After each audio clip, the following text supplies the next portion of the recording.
episode 234 of Board Game Blitz, a podcast about all things board games that you can listen to in less time than it takes to become a quack of Quedlinburg.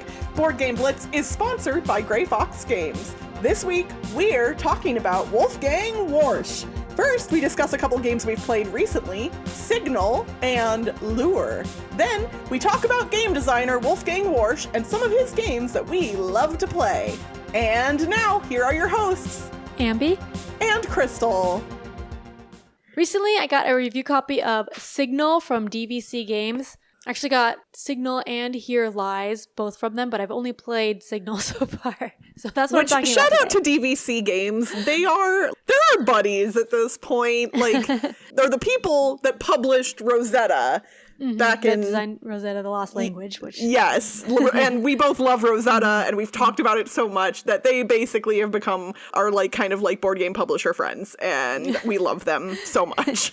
Yeah, so it's designed by Jasper Beatrix, published by DVC Games, and both Signal and Here Lies are spiritual successors to Rosetta, the Lost Language, kind of. They're different though. So Signal is a cooperative game where you are trying to communicate with an alien by sending signals or something. The theme is an alien is trying to send a signal to the people. And I guess, the experts are trying to understand the alien player. So the one person is an alien, the rest are the experts. And there are 25 or so missions, scenarios in the game. These are all different alien scenarios. So on the front, it will have the name of the alien and a little blurb, and then it has a signal that they're trying to communicate, and the signal will show a pattern of tokens that you want to get. So there's going to be these black and gray. They're called white in the tab, but they're actually gray, but they call them white. But black and gray tokens that are different shapes. So there's cubes, circles, line ones, and triangle ones, and then you have a mat. And so the experts are going to be putting any tokens onto the mat, and the alien player has this card, and on the back of the card it has 3 rules for 3 phases. It could be more than 3 rules, but it's 3 phases, and then the rules, it could be 1 or 2 or 3 steps that they have to do that tells them what they do and they have to do to the tokens. So it could be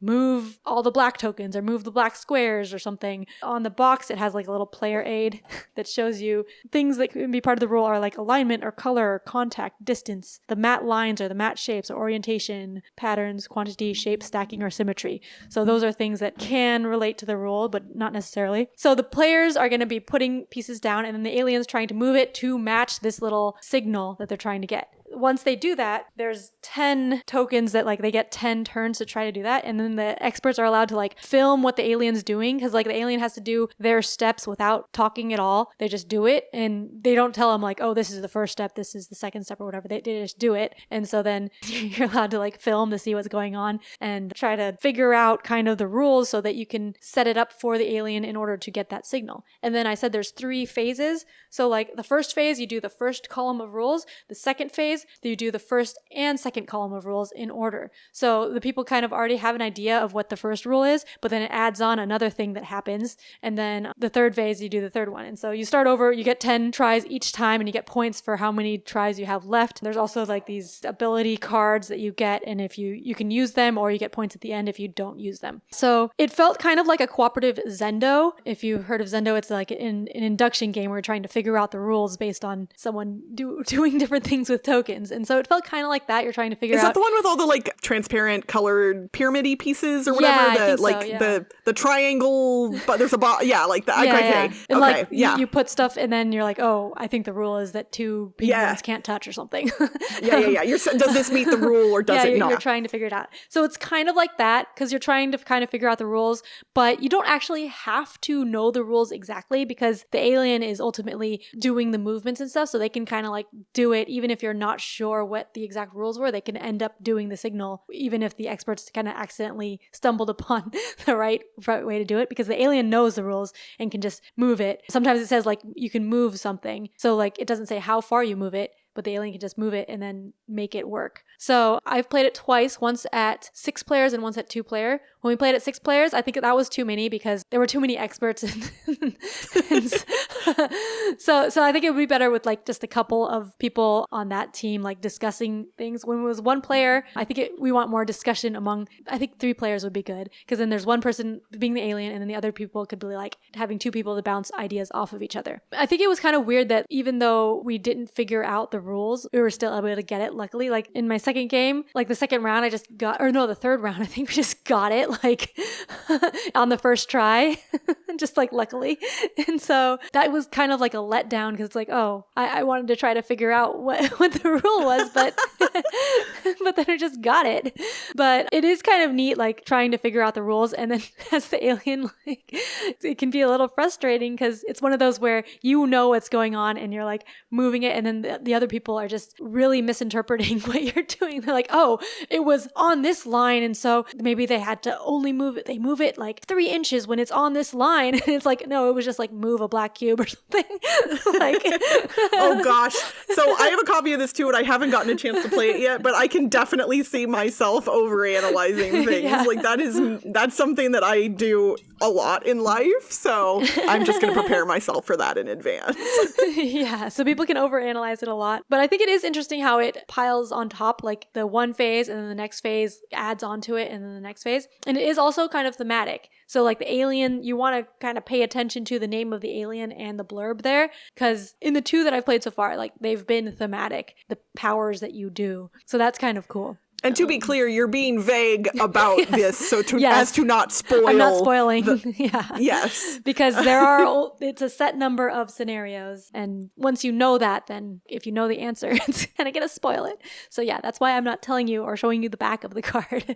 But yeah, that was Signal. So it's kind of like the feeling is like a cooperative Zendo type game. Well, I'm excited to try it in the near future. I have not had a chance to have anybody over for game nights recently, so it's been sitting on my table and I've just been like really wanting to play it. So hopefully I'll get to try that one and Here Lies soon. I'm very excited about both of those. Yeah. A while back, gosh, probably farther than I'm even thinking right now, I talked on the podcast a lot about the games that the company now known as All Play, formerly called BoardGameTables.com, was publishing. Early in Board Game Tables' game publishing time, because they were originally making just board game tables, and then they started publishing games, I had picked up at first all of the games that they had published up to a certain point. I want to say like the first at least 9 or 12 small box games that they published, I think I purchased all of those.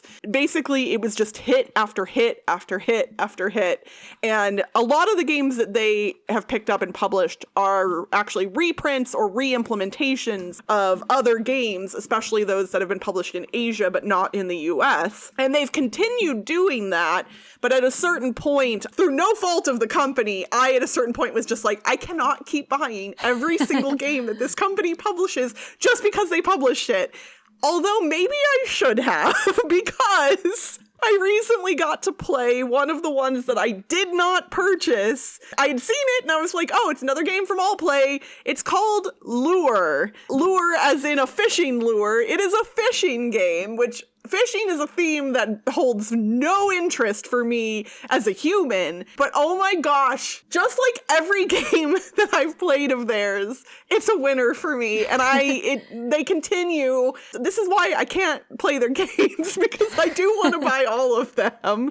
Yeah, I'm a fangirl, apparently, but in Lure, it is a competitive fishing game where you are competing against the other players to catch the most fish worth the most points, and you're doing that by rolling dice. So every round, players will select which dice they want to roll secretly. All of the players start with 5 D6s, a D12, and a D20.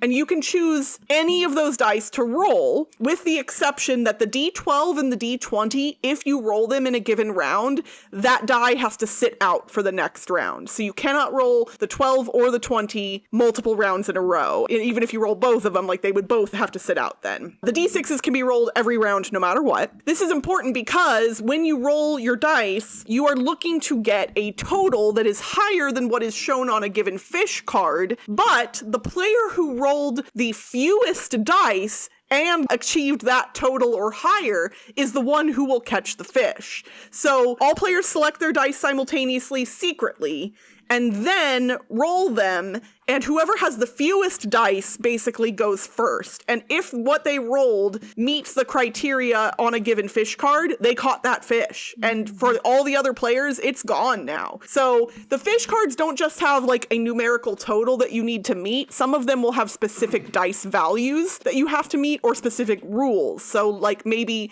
you have to have 2 numbers on dice that are equal to one another, or you can't have equal numbers on any of your dice, or you need to have a 1 on one of your dice to be able to catch a certain fish, like rules of that nature. And so as long as you meet the requirements of a fish, you catch it. And that can be any of the fish that are out on the table in a given round. So technically, if you only pick a small amount of dice, you could catch a whole bunch of fish before the other players even have an opportunity to, which is really interesting because when you're selecting your dice, you're like, I could hit that total with this number of dice, but it's going to be harder.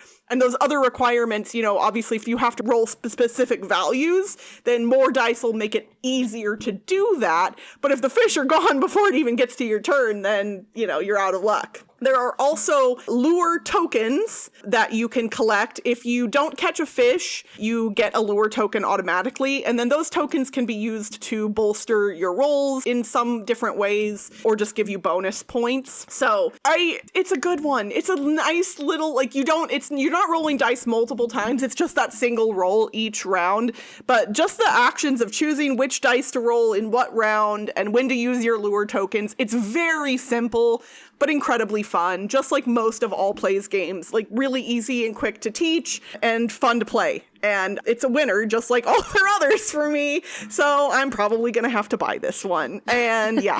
Oh no, you have to buy it. I know, what a shame. Yeah, at least this one was published by them in 2024, so it wasn't that long ago. But it does then make me think like, oh man, what are all the other games of theirs that I haven't played yet? And I'm like, no, Crystal, you don't need to play all of them.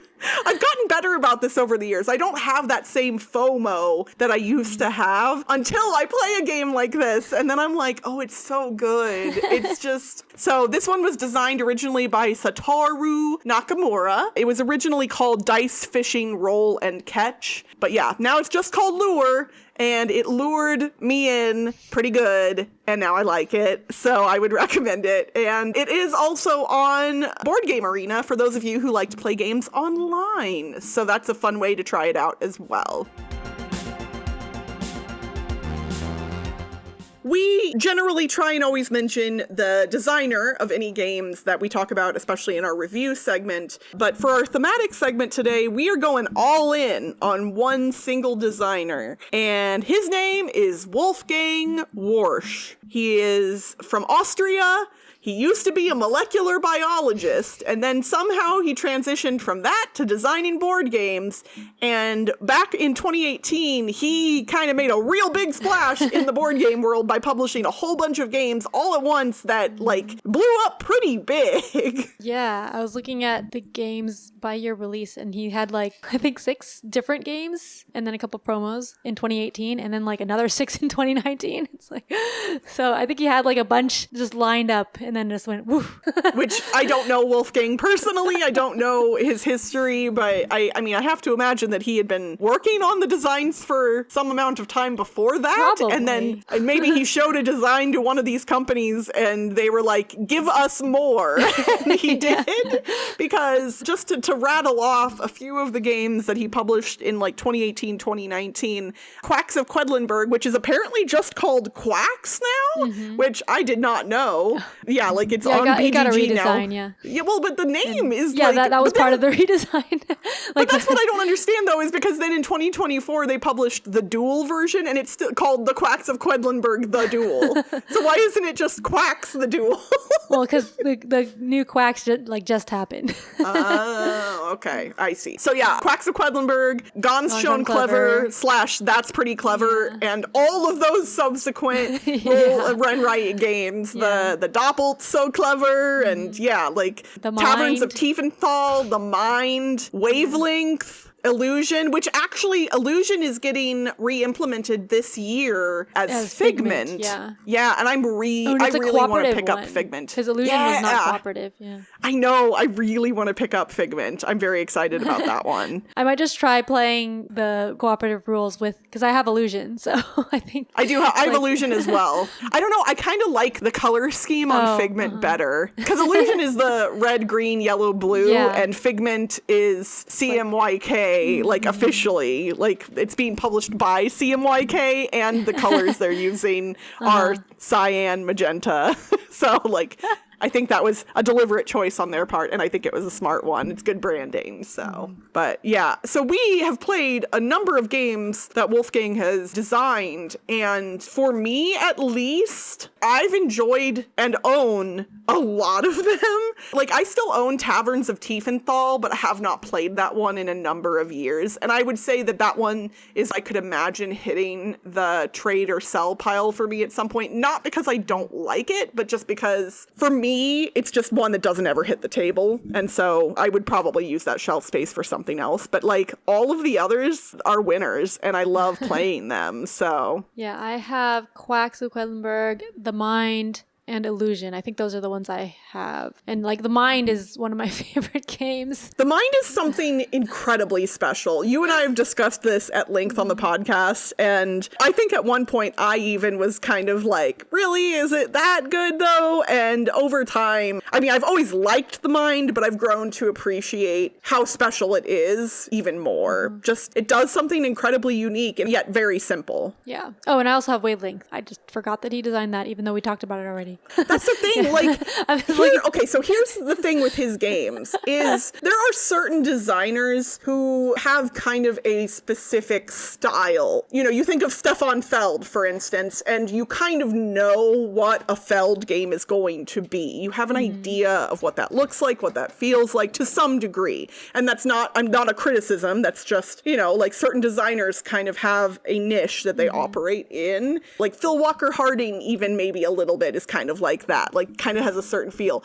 Wolfgang, I don't know what's in his brain, but his games don't seem to share a lot of DNA. I mean, aside from the fact that they're all good. The sequels. Yes, well, yeah, like the That's So Clever series, obviously, like there are a lot of similarities there because they are within the same realm. But like, I mean, The Mind, very different from Wavelength, very different from Illusion. And then like, he also designed a game called The Fuzzies, which I have never played but want to. Seen that, yeah. Like, it's literally a dexterity game where you have a stack of like pom-pom little fuzzy balls, and it's like Jenga but with fuzzy balls. So you're trying to pull them out without knocking the stack over. Like, how do you even think of something like that? And then it's not, to me, that's not just having a good design brain. There's more to it. Yes, because like the surface of the specific components that you're using to make that game matter, right? Like with Jenga, it's wooden tiles, but with the Fuzzies, you probably can't take just any little fuzzy pom-poms and put them together and they'll stick in a tower. And so not just coming up with the idea, but being able to create something that is playable and fun in that realm, for me, kind of transcends board game design in a really neat way. And I honestly, I would love to get to hear from Wolfgang directly about how he designs games or how he has designed games, because I have to imagine his process is pretty special, if not entirely unique from a lot of other game designers. So he has another children's game too. Oh, he has 2 more children's games, okay, that are just in German. Topp, die Torte, and Große, kleine, Edelsteine. Groß. That is how that would be pronounced. Okay. Yeah, if it's got that weird looking B, that's an S sound in German. Okay. I know that because I took 2 years of high school German. Yeah. So that's cool. He's got some newer children's games. So I should be on the lookout for that. I wonder when they're coming. Age 6 plus, age 5 plus. Yeah. I wonder when they're going to come to the States. I would imagine that for a lot of board game designers, having the right mindset to design games for children versus adults or families, I would imagine that is potentially a struggle for some game designers to be able to do both or to switch. But Wolfgang's Things games are so varied and so distinct and unique that it almost feels like that probably, I mean, for the record, I'm sure what he does is not easy or simple in any way. I'm not trying to like trivialize the beautiful things he has created, but it feels like it must be easy for him just based on how good everything is. Like, does he just like pop these ideas out and they're just like fully formed, beautiful games? Like, I don't know, but it feels like that could be the for case. Anyone. But I remember hearing that, like, because he just like made a big splash in 2019, right? So I remember, yeah, like 2018, 2019, I think is when. Like, oh, this game I like by him. This game, and like, oh, he has another one. Okay, but and we were all like, "Who is Wolfgang Warsch?" Back then, we were like, "What? Who is this person?" It's like, this is, and he like looked very young. Like a lot of board game designers. Like, no offense, some board game designers, but like, there are a lot of old German dudes. And like, this guy is not an old German dude. He's a young Austrian dude. Yeah, but I remember hearing that like he probably had made a lot beforehand and then just started, like, that's when he decided to send them to publishers, or like that's when they just started getting picked up, and he had like a bunch ready. And that's I would be curious. Maybe he'll stumble across this episode and can reach out to us and let us know how that all happened someday. Yeah. Or he's probably spoken about it with others on the internet at some point. I wonder if he has kids. Do you know? I don't know if he has kids or not. I'm not. The recent games, like those two games that I mentioned that were children's games, those were both 2024. Oh. His other recent ones, like 2025, is just like the re-implementation of Quacks and Figment, like Illusion. So interesting. Yeah, so maybe he's got little ones running around. I wonder, yeah. So what is it about the games of his that you've played that you tend to like or gravitate toward? The ones that I like the most of his are his party games. So like the Mind and the Wavelength and Illusion. So with, I guess Illusion is different, but the Mind and Wavelength, those both have mind game, like limited communication, reading each other's mind thing, which I like, being on the same wavelength. Literally. I know, like, well, but both of those are like reading the minds and being on the same wavelength, even though like they use those in the title, but they also describe both of those games. Like in the Mind, you want to be on the same wavelength as each other. And in the Wavelength, they're trying to read the mind. So yeah, I like those types of games where you're doing that. I think you very astutely kind of pointed out something that his games seem to capture, and that is kind of that magic of connections. We all like to sit down at a table and play board games together because of, I think, that connection that you get to have with the people around you. And his games enhance those connections in kind of unique and special ways. I do wonder if that's kind of part of the magic of some of his games, is that piece of it. Like, I think I told this story on the podcast at one point, but my bonus kiddos and I and my partner, we played The Mind at one point together. I taught it to them, and like our first playthrough, I think there were just 3 of us playing, and we just in random happenstance had been dealt the 1, the 2, and the 3 card. Each of us had one of those. And when we took our hands off the table, which is the signal to play down a card, we all, of course, went to throw down our 1, 2, or 3 card respectively, because all 3 of those theoretically should be the first card played in any normal game. And they all landed in the order they should have. 1 on the bottom, 2 in the middle, and 3 on the top. And those moments, that is a story I will be telling probably for the rest of my life as a board gamer. And like, those magical moments come from good board game design, as far as I'm concerned. I love the moments in the Mind where it's like a big gap. Like, so someone plays a 14 or something, and then the next lowest card is a 53. And then everyone's staring at each other. Yeah. And then like I have the 53, someone else has the 54, someone else has the 55, and we get it right. And like, that's just so amazing when that happens. Because we're all just like, right?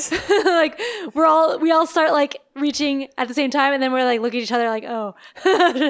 Like, and you're not supposed to communicate like even technically like through your face, but fun fact, humans can't do that. Like, it's impossible. And so even unintentionally, when you're just like squinting at something, you're like, wait, no, like, it's not me, is it you? But like, you're saying all of that with your face. Oh, you're right, man. It makes me want to go play The Mind right now.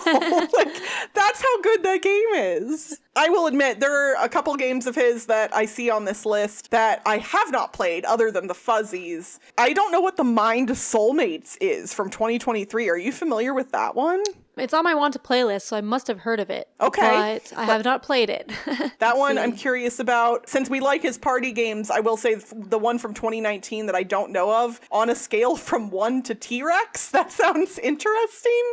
Although it's not rated very highly on Board Game Geek. The same game is another party game that I haven't played from 2023. Okay. Have you played that one, the same game? No, I have not. Okay. That's on my want to play list too. That looks interesting. The cover is really colorful. So yeah, I'm excited to see what else Wolfgang comes out with in the future, because so far he seems like he's really running on all cylinders. And yeah, it's pretty neat to see a designer come right out of the gate with a whole bunch of winners. Mm-hmm. So Wolfgang, we salute you. So to those of you who are listening right now, please hit us up on social media or in the Blitz Discord and let us know what your favorite Wolfgang Warsch game is and why you love it so much.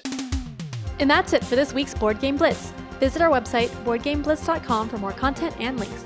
This episode was sponsored by Gray Fox Games. Did you know that Gray Fox has a page of their site dedicated to games that cost $40 or less? It's true! And as a Blitzketeer, you get 10% off your entire purchase, including exclusives, when you use the code BLITZ10 at checkout. Join the Blitzketeer community on Discord for game nights, discussions, and more by following the link in the show notes. Support the show by leaving us a rating and review on your podcast provider. And if you like us a lot and want to support us monetarily and get some cool perks, check out our Ko-fi at ko-fi.com/boardgameblitz today. Our theme song was composed by Andrew Morrow. Until next time, baby, when you're finally gaming with somebody, guess what? We're gonna just play. Bye, everyone! Bye!